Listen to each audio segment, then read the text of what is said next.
नारायण नारायण। गीता प्रबोधिनी अध्याय 10 श्लोक संख्या 10 और 11। श्लोक संख्या 10। तेषां सततयुक्तानां भजतां प्रीतिपूर्वकं ददामि बुद्धियोगं तं येन मामुपयान्ति ते। अर्थ: उन नित्य निरंतर मुझ में लगे हुए और प्रेम पूर्वक मेरा भजन करने वाले भक्तों को मैं वह बुद्धि योग देता हूँ जिससे उनको मेरी प्राप्ति हो जाती है। व्याख्या: भगवान निष्ठ भक्त भगवान को छोड़कर न तो समता चाहते हैं, न तत्वज्ञान चाहते हैं, न मोक्ष चाहते हैं तथा न और ही कुछ चाहते हैं। उनका तो एक ही काम है, नित्य निरंतर भगवान में लगे रहना। इसलिए उन भक्तों की सारी जिम्मेदारी भगवान पर आ जाती है।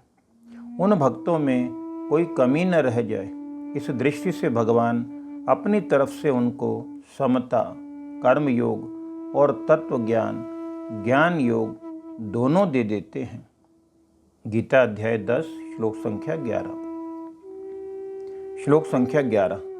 तेषामेवानुकम्पार्थ महमज्ञानजं तमः नाशयाम्यात्मभावस्थो ज्ञानदीपेन भास्वता।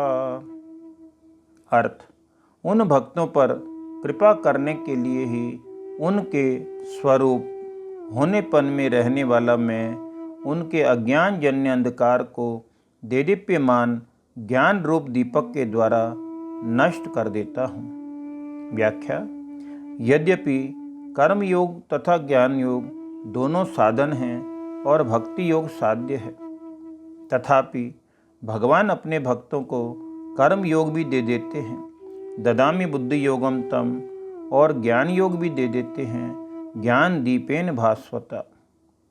अपरा और परा दोनों प्रकृतियां भगवान की ही हैं। इसलिए भगवान कृपा करके अपने भक्त को अपरा की प्रधानता से होने वाला कर्म योग और परा की प्रधानता से होने वाला ज्ञान योग दोनों प्रदान करते हैं। अतः भक्त को कर्म योग का प्रापणीय तत्व निष्काम भाव और ज्ञान योग का प्रापणीय तत्व स्वरूप बोध दोनों ही सुगमता से प्राप्त हो जाते हैं। कर्म योग प्राप्त होने पर भक्त के द्वारा संसार का उपकार होता है और ज्ञान योग प्राप्त होने पर भक्त का देहाभिमान दूर हो जाता है। नारायण नारायण।